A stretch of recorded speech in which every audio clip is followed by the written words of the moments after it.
Giver, Jonas asked the next afternoon, do you ever think about release? Do you mean my own release or just the general topic of release? Both, I guess. I apologize. Well, I mean, I should have been more precise, but I don't know exactly what I meant. Sit back down. No need to lie down while we're talking.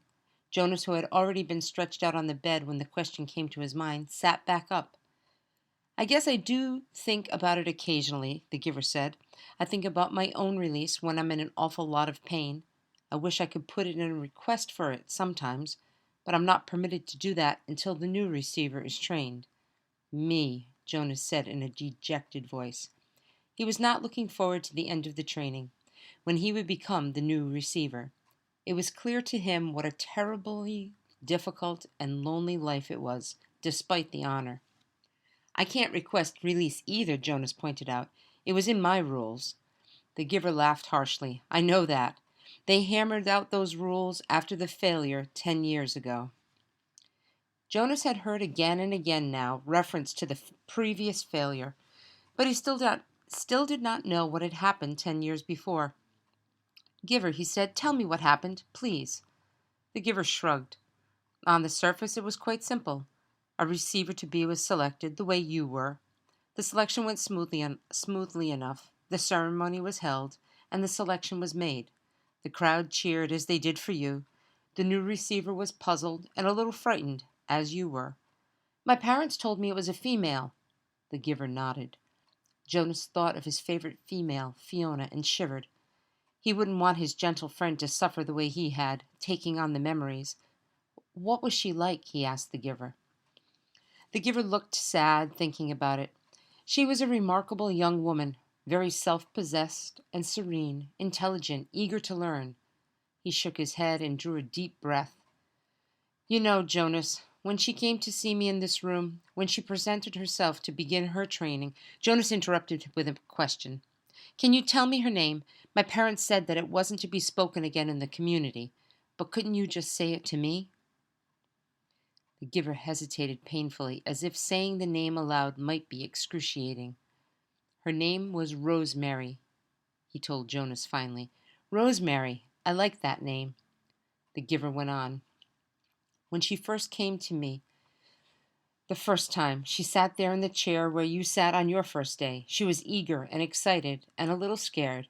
We talked. I tried to explain things as well as I could, the way you did to me. The giver chuckled ruefully. The explanations are difficult. The whole thing is so beyond one's experience, but I tried, and she listened carefully. Her eyes were very luminous, I remember. He looked up suddenly. Jonas, I gave you a memory that I told you was my favorite. I still have a shred of it left. The room, with the family and the grandparents? Jonas nodded. Of course he remembered. Yes, he said. It had that wonderful feeling with it. You told me it was love. You can understand, then, that that's what I felt for Rosemary, the giver explained. I loved her. I feel it for you, too, he added. What happened to her? Jonas asked. Her training began. She received well, as you do. She was so enthusiastic, so delighted to experience new things. I remember her laughter. His voice faltered and trailed off. What happened? Jonas asked again after a moment. Please tell me. The giver closed his eyes. It broke my heart, Jonas, to transfer pain to her. But it was my job. It was what I had to do. The way I've had to do it with you. The room was silent, and Jonas waited. Finally, the giver continued. 5 weeks. That's all it was. I gave her happy memories. A ride on a merry-go-round. A kitten to play with. A picnic. Sometimes I chose one just because I knew it would make her laugh. And I so treasured the sound of that laughter in this room that had always been silent. But she was like you, Jonas. She wanted to experience everything. She knew that that was her responsibility, and so she asked me for more difficult memories. Jonas held his breath for a moment. You didn't give her war, did you? Not after just 5 weeks.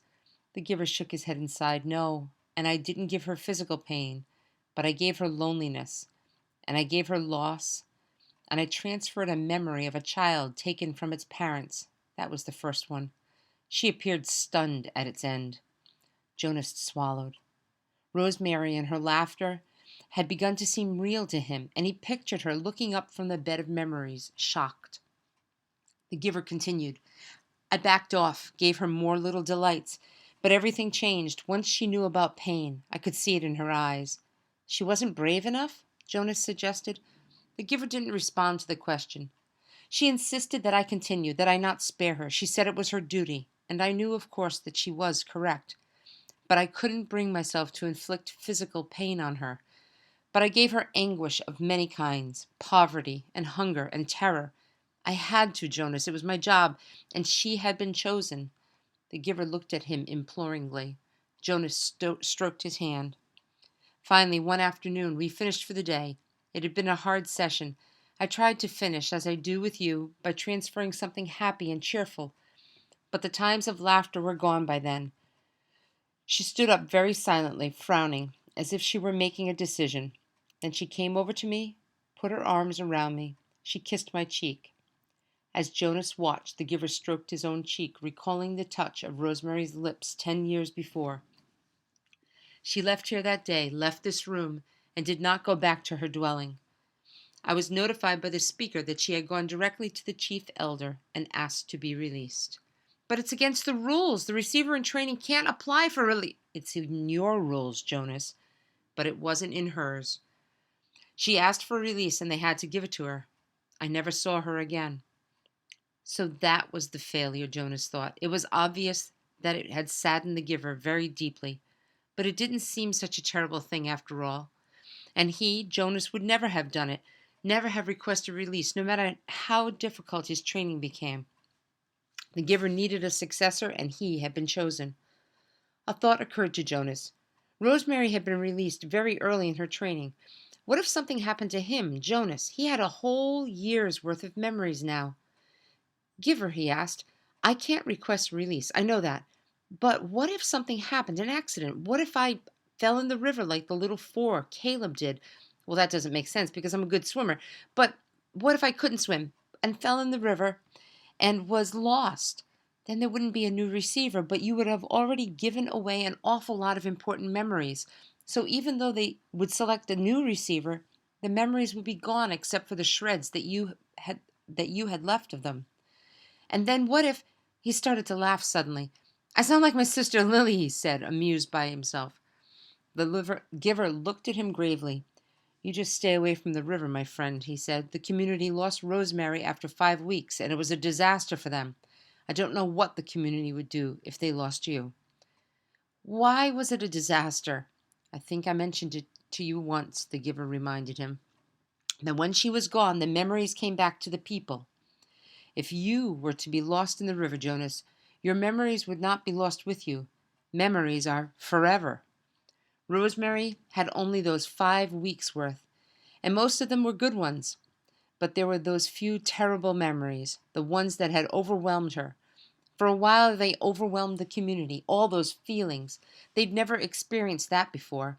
I was so devastated by my own grief at her loss and my own feelings of failure that I didn't even try to help them through it. I was angry, too. The giver was quiet for a moment, obviously thinking. You know, he said finally, if they lost you, with all the training you've had now, they'd have all those memories again themselves. Jonas made a face. They'd hate that.